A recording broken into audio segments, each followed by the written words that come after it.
पाण्याच्या बाबतीत महापौर प्रशांत जगताप यांनी राजकारण केलं असा आरोप पालकमंत्री गिरीश बापट यांनी केलाय।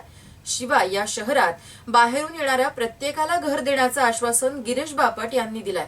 पुण्यात भाजपचा वचननामा जाहीर करण्यात आला, त्यानंतर ते पत्रकारांशी बोलत होते। पाण्याच्या बाबतीत महापौर प्रशांत जगताप यांनी राजकारण केलं असा आरोप पालकमंत्री गिरीश बापट यांनी केलाय।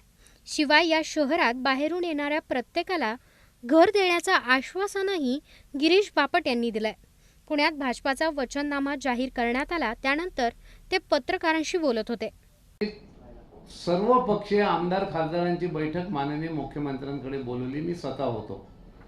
बीडीपीच्या संदर्भात तज्ञांच्यात पण मतभेद आहेत, पण भारतीय जनता पार्टीची भूमिका पहिल्यापासून स्पष्ट आहे।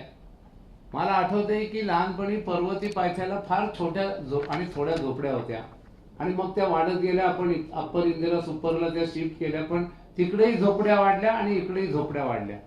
त्यामुळे टेकड्यांचं संरक्षण करायचं असेल तर आता महापालिका एवढी सक्षम नाही की भिंती घालून कंपाऊंड घालून वॉचमन उभे करतील। आणि ज्या पद्धतीने पुणे शहरामध्ये रोज बाहेरून लोंढे येत आहेत लोकांचे, म्हणजे आता तुम्ही अनेक पूल देखील बघा, अगदी बालगंधर्व पूल, तिथेही 2-4 माणसं झोपलेली असतात, नदीकाठी 10-12 झोपलेले असतात। महाराणा प्रताप उद्यान आहे आणि चौकशी केली तर ही बाहेरून आलेली आहे, यांना कुठे न्यायचा हा प्रॉब्लेम आहे कॉर्पोरेशनच्या समोर। आणि म्हणून असे ते बाहेरून सगळी लोक येत असतात, तर त्यांना शासनाच्या योजनेतनं घर किंवा जे राहतात तिथे घर दिलं आणि संरक्षणाची व्यवस्था केली तर महाबळेश्वर पॅटर्न टाईप आपण त्याच्यात एकमत झालं नाही, म्हणून ते थांबवलंय। टेकड्यांचे संरक्षण करण्याकरता महापालिका सक्षम नसून ज्या पद्धतीने शहरात लोंढे वाढतायत, शहरात ठिकठिकाणी लोक रस्त्यावर राहतात, अशा लोकांसाठी हक्काचे घर मिळावे यासाठी महाबळेश्वर पॅटर्न राबवायचे होते, पण त्यावर एकमत झाला नाही। पण सरकार सर्वांनाच घर देणार आहे। शहरात पाण्याची गरज वाढतीये। भामा आसखेड राबवताना विरोध झाला तर मुंढवा जॅकवेलमधून पाण्यावर प्रक्रिया कमी प्रमाणात केली जाते, त्यामुळे आता त्याची क्षमता वाढवून दररोज पाण्यावर प्रक्रिया करून ते पाणी शेतीसाठी दिले जाते। त्यामुळे पुणेकरांना पाणी कमी पडणार नाही, त्याशिवाय त्यांना हक्काचे पाणी मिळेल। पाण्यावर महापौरांनी राजकारण केलं असा आरोप बापटांनी यावेळी केलाय। कारण पुणे शहराची दिवसेंदिवस जी मागणी ती वाढते, हे करत असताना भामा आसखेड योजनेला विरोध झाला।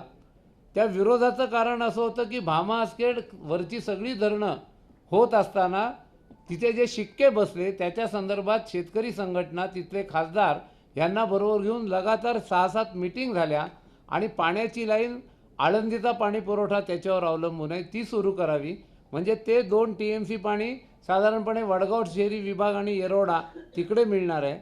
हे रिसायकलिंग केलं तर मागच्या वर्षी आपण 1 ते 1.5 TMC देखील पोचलो नाही, ह्या वर्षी ते 3 TMC पर्यंत जर केलं तर शेतीला देण्याच्या पाण्याची बचत होईल आणि त्या बचतीमधून पुणेकरांना अधिक पाणी देता येईल। ना शेतीचं पाणी कमी होईल, ना पुणेकरांचं पाणी कमी होईल आणि पाण्यावर फार मोठं राजकारण मान्य महापौरांनी केलं असा माझा आरोप आहे। काही गरज नव्हती, कोणाला क्रेडिट घेण्याचा प्रश्न नव्हता आणि त्याही वेळेला सगळा मार्ग आपण त्याही वेळेला काढला, आत्ताही काढू। आम्ही पाण्यावर राजकारण करू इच्छित नाही।